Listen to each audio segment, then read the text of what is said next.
আজকে সেই যে সারা বাংলাদেশে রামনবমী উদযাপিত হচ্ছে, সেখানে সরকারের পক্ষ থেকে আমাদের এই উৎসবকে যাতে করে নির্বিঘ্নে সুন্দর সুশৃঙ্খল ভাবে পালন করতে পারি সেজন্য সার্বিক নিরাপত্তা ব্যবস্থা করেছে। আমরা মনে করি অতীতের যে কোনো সময় থেকে বর্তমান অবস্থায় বাংলাদেশের হিন্দু সম্প্রদায় সুরক্ষিত। সুপ্রিয় দর্শক, আপনাদেরকে যুক্ত করছি রাজধানীর ওয়ারীর রামসীতা মন্দিরের সম্মুখে। আজকে শ্রী রামচন্দ্রের জন্ম জয়ন্তী শুভ রামনবমী 2025 উপলক্ষে বাংলাদেশ হিন্দু মহাজোট তারা একটি বর্ণাঢ্য শোভাযাত্রার আয়োজন করেছেন। সেই শোভাযাত্রা কিছুক্ষণের মধ্যেই শুরু হতে যাচ্ছে।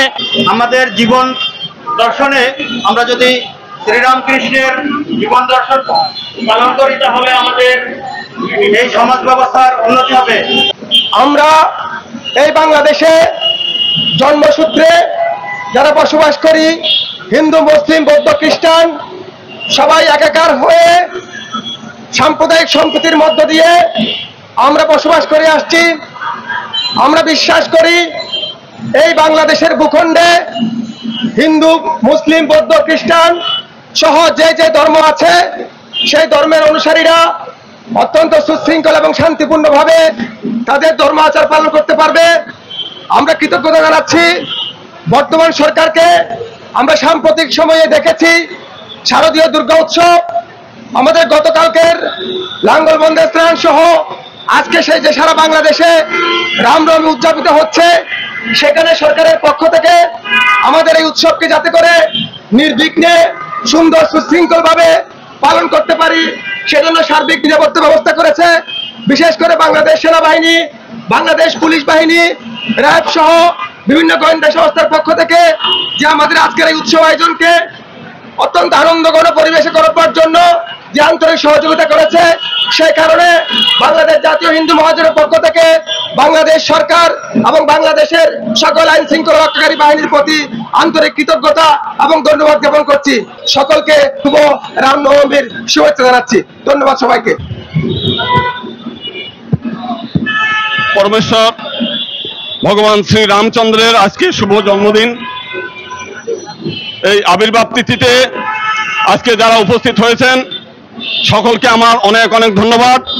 একই সঙ্গে আমরা আজকে যে রামচন্দ্রের শিক্ষা, যে প্রতিবেশীর সঙ্গে প্রতিবেশীর যে সম্পর্ক, ভাই বোনের সম্পর্ক, পিতামাতার সম্পর্ক, সবকিছু আমাদের শিক্ষা দেয় রামের বিষয়ে। আপনারা জানেন যে 5 তারিখের পরে বাংলাদেশের এদেশের মানুষের জনজীবনে একটা বড় ধরনের আঘাত এসেছিল।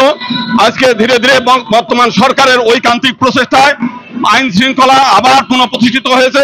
আমরা দেখতে পাচ্ছি সারা বাংলাদেশে ব্যাপকভাবে যে সমস্ত পূজা পার্বণ এবং হিন্দু ধর্মীয় যে অনুষ্ঠান, সেই অনুষ্ঠানগুলোতে পর্যাপ্ত নিরাপত্তা বিরাজ করছে। আজকে এখানেও পুলিশ বাহিনী, সেনাবাহিনী সহ বিভিন্ন গোয়েন্দা সংস্থার লোকজন এখানে আমাদের সঙ্গে রয়েছেন এবং আমাদের অনুষ্ঠান যাতে আরো সফল হয় সেই ব্যাপারে বাংলাদেশ সরকার যে ভূমিকা রেখেছে সেজন্য বাংলাদেশের হিন্দু সম্প্রদায়ের পক্ষ থেকে আমরা এই সরকারকে ধন্যবাদ জানাচ্ছি। আমরা মনে করি অতীতের যে কোনো সময় থেকে বর্তমান অবস্থায় বাংলাদেশের হিন্দু সম্প্রদায় সুরক্ষিত এবং একই সঙ্গে আমরা চাই যে প্রতিবেশী আমাদের অন্যান্য দেশের যারা আছে তাদের সঙ্গে আবার ভালো সুসম্পর্ক গড়ে উঠুক, এই প্রত্যাশা ব্যক্ত করে একই সঙ্গে সরকারকে ধন্যবাদ জানিয়ে আমি আমার বক্তব্য শেষ করছি। রামের জন্মজয়ন্তী উপলক্ষে এখানে এসেছি। আমি আসছি রামসীতা মন্দিরে। আমরা অনেক গর্বিত যে রামনবমী হচ্ছে বাংলাদেশে। আমার মা, আমার মাসি, আমার দিদি, আমরা সবাই আসছি। আমরা খুব খুশি।